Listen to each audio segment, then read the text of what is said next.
Halo dulur bonsai, assalamualaikum warahmatullahi wabarakatuh. Masih bersama saya di channel Bonsai Gembong. Tentunya di channel Belajar Bonsai Bersama. Sudah ada di hadapan saya. Ini untuk bahan bonsai sancang, khusus untuk teman-teman pemula ya. Tentunya kita tahu untuk bahan bonsai sancang budidaya sangat mudah, dari cangkok ataupun stek. Dan saya sarankan untuk teman-teman untuk memilih bahan yang bener-bener ini untuk bahan steknya atau cangkokan ori ya, terbiasa untuk banyak sekali untuk di media sosial. Kita tidak tahu untuk bahan yang ori atau enggak, kita enggak tahu ya. Alhamdulillah ini kemarin saya dapat bahan dari Mas Limbat yang di Tawang Sari. Kemarin habis dongkel di lahan ground, bercerita panjang lebar. Usia sancang di lahan ground ini sudah sekitar 40 tahun ya. Ini saya ambil stekannya, minta stekannya, saya potong-potong, rencana saya mau stek. Terbiasa kita tidak tahu ya untuk memilih bahan bonsai yang sancang, yang ori atau enggak. Terbiasa dari untuk biasanya dangkelan wahung, sambung sisip sancang. Biasa kalau sudah besar sambung sisipnya kita cangkok ataupun kita potong-potong, itu kan berarti udah gennya udah campur sama bahan dasarnya wahung ya. Kalau ini insya Allah ori ya. Sudah 40 tahun di lahan ground, dia dangkel, saya minta atasnya buat stek. Di video saya sebelumnya sebenarnya sudah saya berbagi juga untuk teknik stek bagaimana biar aman. Yang pertama, sebelum kita lakukan stek tentunya kita lakukan pemotongannya.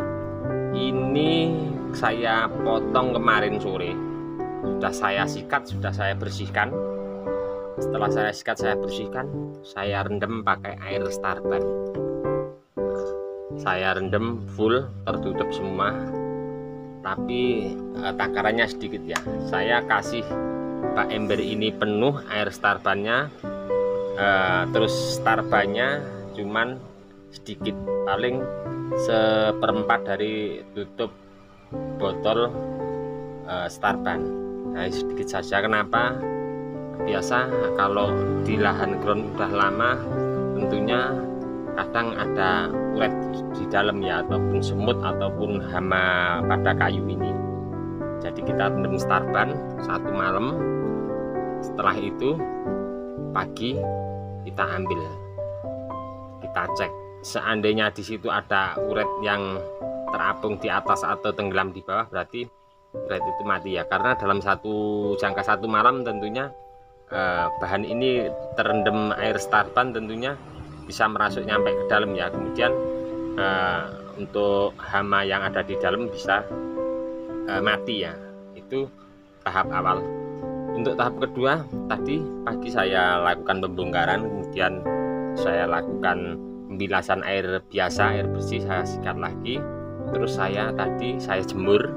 Setelah kering kemudian saya ambil, saya geser ke sini. Satu lagi, ini yang bawah saya kasih agak goresannya agak menceng ya, agak menyerong pakai karter untuk nanti atas bawahnya tidak terbalik. Ini tadi sudah saya jemur. Setelah kering saya ambil ke sini. Saya mau lakukan tahap kedua untuk nanti sebelum saya lakukan penanamannya.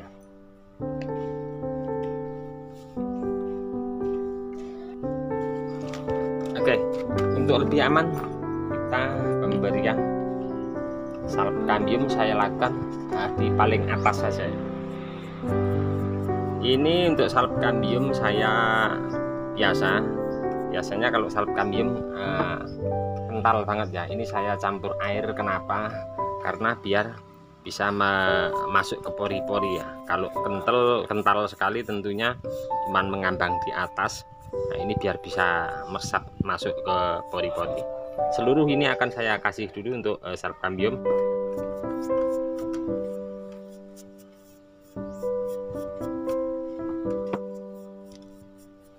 Di sini setelah saya lakukan pemberian salpkambium, persiapkan tempat yang berlubang seperti ini. Di bawah pun lubangnya kita lakukan pemindahan untuk bahan stek potongan ini tadi.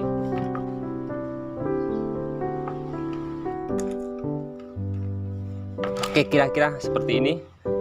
Kemudian kita lakukan jemur sebentar ya, nyampe kambium ini benar-benar kering. Ini sudah beberapa menit yang lalu ya, sudah kering. Kita angkat.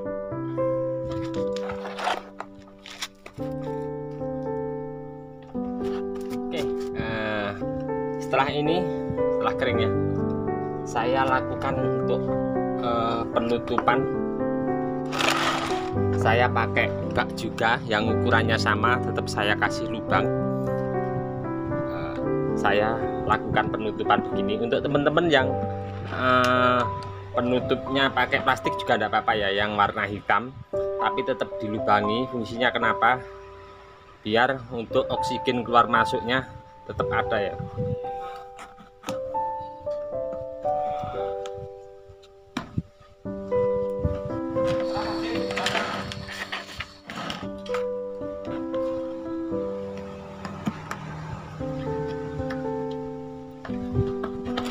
Ya teman-teman, saya kasih 2 saja untuk kejepitnya, sudah aman, tidak goyang. Oke, untuk langkah berikutnya, oke teman-teman, seperti ini ya, sudah saya lakukan tahap demi tahap. Kapan waktunya kita melakukan penanaman, kita cek secara berkala ya.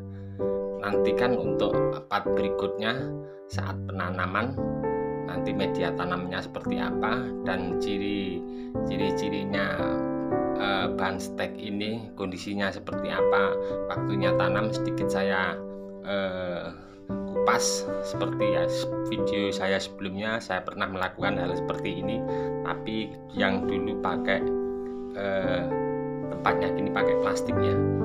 Nanti kalau di paling bawahnya sudah kambium mulai jalan, kira-kira 5%, kira-kira sudah jalan, kita siap stek, kita tanam.